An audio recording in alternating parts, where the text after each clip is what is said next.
Tracy, can you open this jar for me?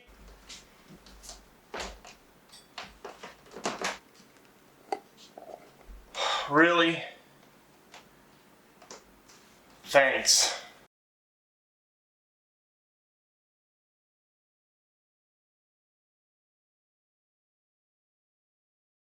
Why?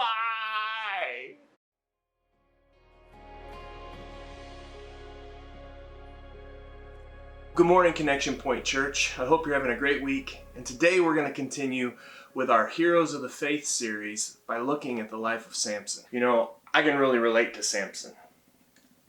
I've made a lot of mistakes. So Samson was a judge who came to lead the Israelites during a time when they had no real leadership.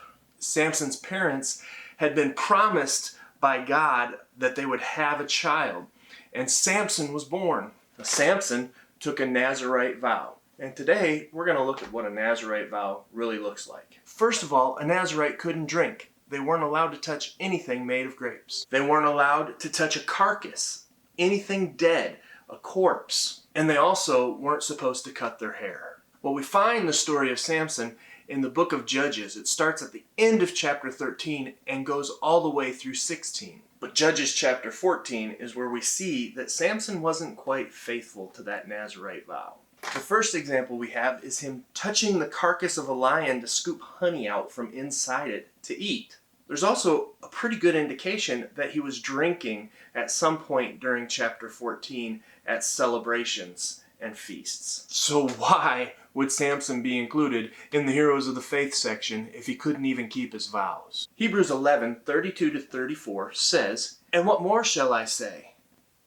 I do not have time to tell about Gideon, Barak, Samson, and Jephthah, about David and Samuel and the prophets, who through faith conquered kingdoms, administered justice, and gained what was promised, who shut the mouth of lions, quenched the fury of the flames, and escaped the edge of the sword, whose weakness was turned to strength, and who became powerful in battle and routed foreign armies." So how did Samson, a man who broke his vows repeatedly through Scripture, go from being that guy to a hero of the faith? Well, I want to tell you the truth. I relate a lot to Samson. I make a lot of mistakes. I've made many wrong choices along my walk with God. In the book of Judges, in chapter 14, Samson tells this riddle, and it said, "Out of the eater something to eat, out of the strong something sweet," because he was being inundated with questions by these men who had become his companions, that his wife was a Philistine. That was one of the cardinal sins for the Israelite people. And she kept bugging him because the guys kept coming to her saying, "Hey, will you find out what the answer to the riddle is?" It kind of reminds me of the scene between Bilbo and Gollum in the caves of the goblins. Give me a moment, please. I gave you a good long while. It all came down to a riddle. Actually, it wasn't that hard. You want to talk about a wrong choice? Samson called his wife a heifer. I would never do that because I like to live indoors. So let's be real for a minute. The Nazirite vow was pretty intense. There were a lot of things that you had to do. But what most people don't realize is they only had to do it for a short time. And at some point in their vow, once they had fulfilled all of these different promises, they would then go and offer sacrifices, which included cutting off all their hair, shaving their head, and placing that hair on the fire with the burnt offerings. When we look at the life of Samson, we see a guy who made a lot of mistakes. He ended up going to his enemies, and he ended up sleeping with a woman who ended up being the one who got him killed. This is how we find that Samson was a hero of the faith. Because in Judges 16, you come to a scene where he is being mocked by all these people after he's given up the secret of his strength and had his head shaved. Believe me, I know the feeling. I had my head shaved for Speed the Light. Once he had his head shaved, all of the strength that he had in him was gone.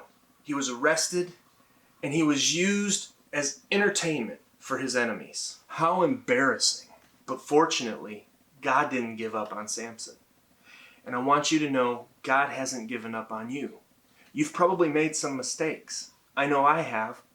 Even in the midst of my mistakes, God still has used me to do things for His kingdom. And he certainly used Samson. For 20 years he served as judge for the nation of Israel. You see, when all hope seemed lost, Samson realized that his trust was in God. It was in his relationship with God. And his hair grew back. It wasn't long and flowing like it had been, but as he stood there, being mocked, he prayed, "Lord, give me strength." And in one moment, he took out more Philistines by pressing apart those pillars than he had done in his entire time as judge over the nation of Israel. It can be really easy to look at yourself as flawed and unusable by God. But I want to tell you, God uses flawed people because in our weakness, we are made strong in Him. And He wants to use you to make a difference for the kingdom today. You've just got to let Him. I pray that you find yourself in an opportunity where you can be the hands and feet of Christ for someone today. And that love will change their life and change yours as well. Be blessed. Like this video, share it. Follow us on all of our different platforms. Subscribe to us through YouTube. We're so glad to be a part of your life. And we look forward to the next time we can get together.